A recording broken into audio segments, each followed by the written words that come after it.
भारत की उम्मीदें उड़ान भरने वाले। मेरे पीछे वही विशाल बाहुबली सीना ताने खड़ा है जो 140 करोड़ हिंदुस्तानियों की जिद को जुटाकर विजय गाथा लिखने अंतरिक्ष में जाने वाला है। और हम इस वक्त रॉकेट के उस हिस्से के पास मौजूद हैं जहां हिंद का मस्तक ऊंचा करने वाला चंद्रयान फिट है। इस मिशन का पहला टारगेट चंद्रमा के दक्षिणी ध्रुव पर लैंडर की सॉफ्ट लैंडिंग। दूसरा टारगेट है रोवर का चंद्रमा की सतह पर चहलकदमी करना। और तीसरा टारगेट है वहां से जुटाई जानकारी के जरिए चंद्रमा के रहस्य से पर्दा उठाना।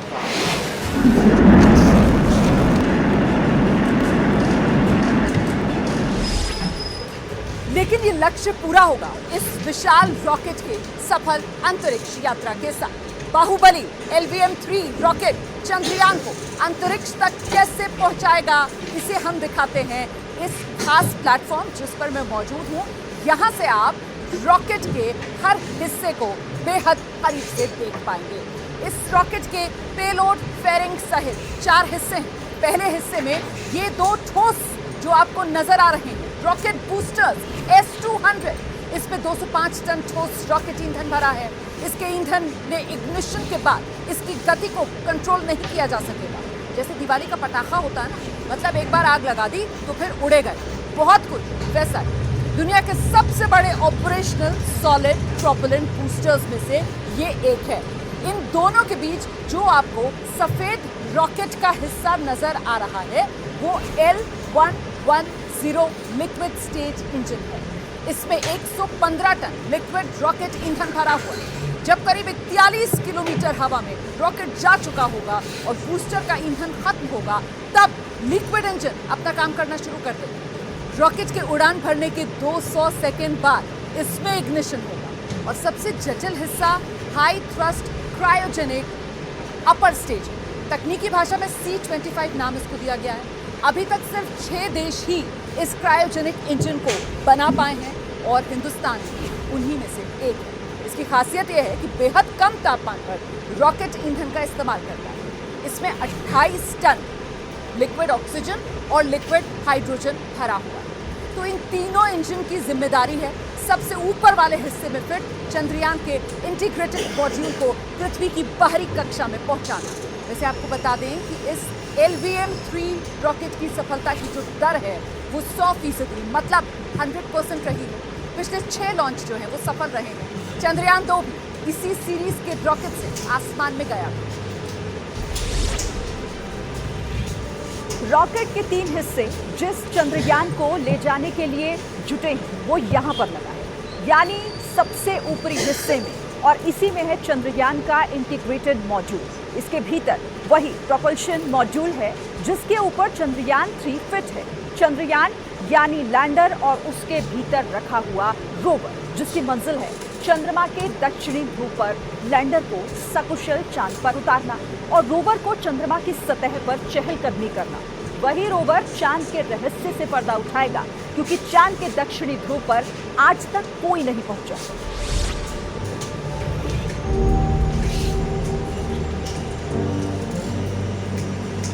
अब रॉकेट कैसे चंद्रयान को पृथ्वी की बाहरी कक्षा में पहुंचाएगा वो हम इसके रूट के जरिए समझाते हैं।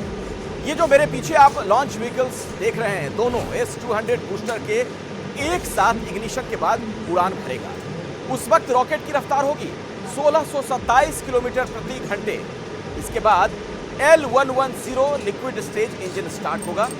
लॉन्च के 108 सेकेंड बीत जाने के बाद रॉकेट तब तक आसमान में 45 किलोमीटर ऊपर पहुंच चुका होगा। रफ्तार बढ़कर हो जाएगी 6437 किलोमीटर प्रति घंटे। इसके बाद दोनों बूस्टर 127वें सेकेंड में यानी करीब 2 मिनट के बाद रॉकेट से अलग होंगे।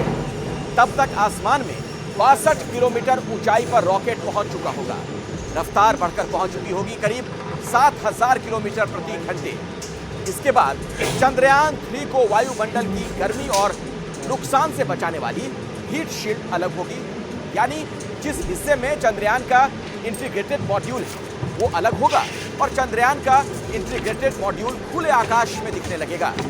195वें सेकंड हो चुके होंगे आसमान में 115 किलोमीटर की ऊंचाई पर, और रफ्तार 9200 किलोमीटर के पार लिक्विड इंजन रॉकेट से अलग हो जाएगा और रफ्तार बढ़कर 16000 किलोमीटर के पार होगी, और फिर लॉन्च व्हीकल से यह लिक्विड इंजन भी अलग हो जाएगा। अब इस क्रायोजेनिक इंजन के काम करने की बारी आएगी। 2 सेकंड के भीतर क्रायोजेनिक इंजन स्टार्ट होगा। 308 सेकंड बीतते ही यहां से 954 सेकंड तक क्रायोजेनिक इंजन जमीन से 175 किलोमीटर की ऊंचाई तक चंद्रयान को लेकर जाएगा, और अब तक रफ्तार दुगनी हो चुकी होगी, 36,871 किलोमीटर प्रति घंटे। तब यह इंजन बंद होगा और उड़ान के 969वें सेकंड पर लॉन्च व्हीकल चंद्रयान के इंटीग्रेटेड मॉड्यूल को जमीन से 179 किलोमीटर ऊपर GTO यानी जियो सिंक्रोनस ट्रांसफर ऑर्बिट में स्थापित कर देगा। इसके बाद सौर पैनल खुलेंगे और चंद्रयान पृथ्वी के चक्कर लगाना शुरू कर देगा।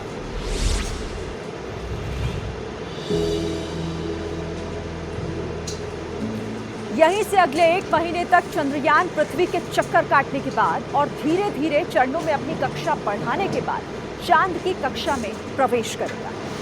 चंद्रमा की कक्षा में प्रवेश के बाद 100 किलोमीटर की कक्षा में आने के बाद लैंडर को प्रोपल्शन मॉड्यूल से अलग किया जाएगा। फिर लैंडर अपनी स्पीड कम कर सकेगा, जिसके बाद आदर्श परिस्थिति में लैंडर की चांद पर सॉफ्ट लैंडिंग होगी। लैंडर के चंद्रमा की सतह पर उतरने के बाद रोवर लैंडर से नीचे आएगा और चंद्रमा की सतह पर चलेगा।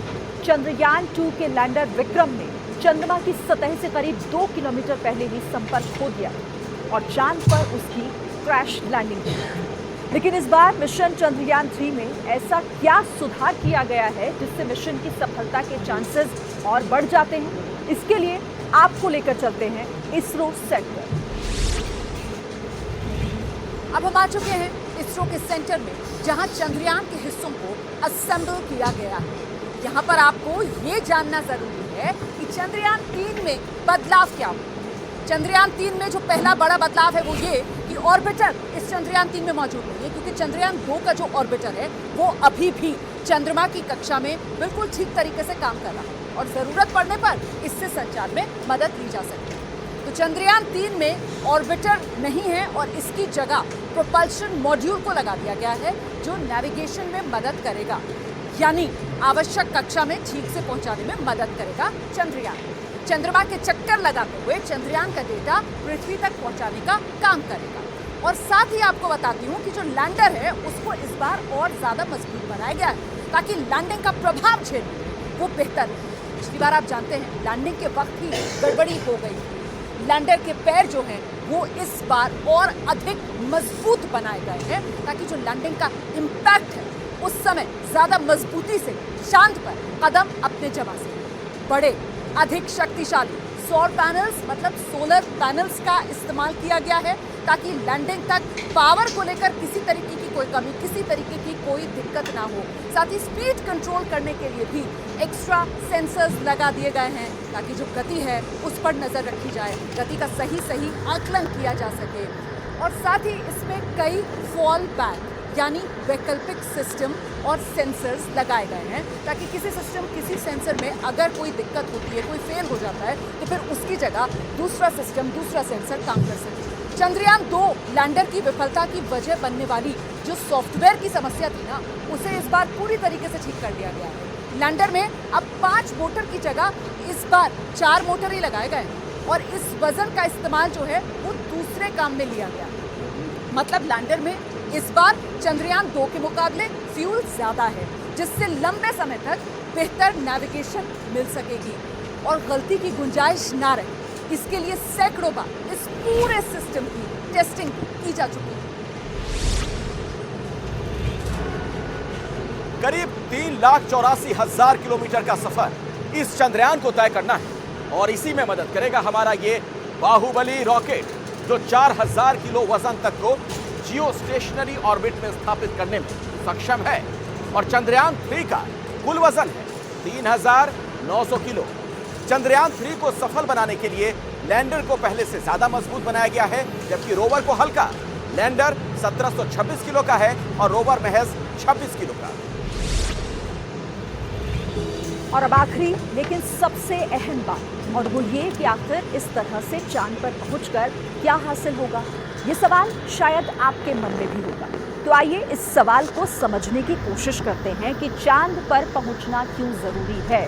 कुछ अहम बातें इससे जुड़ी हुई आपको हम बताते हैं। देखिए, जिस ब्रह्मांड के भीतर हमारी पृथ्वी मौजूद है, उसे समझने के लिए सबसे नजदीकी चांद को समझना जरूरी है। ये दुनिया को अपनी क्षमता दिखाने का मौका है कि हम कम खर्च में रॉकेट लॉन्च से लेकर स्किल्ड मैन पावर के जरिए कामयाब हो पाए हैं।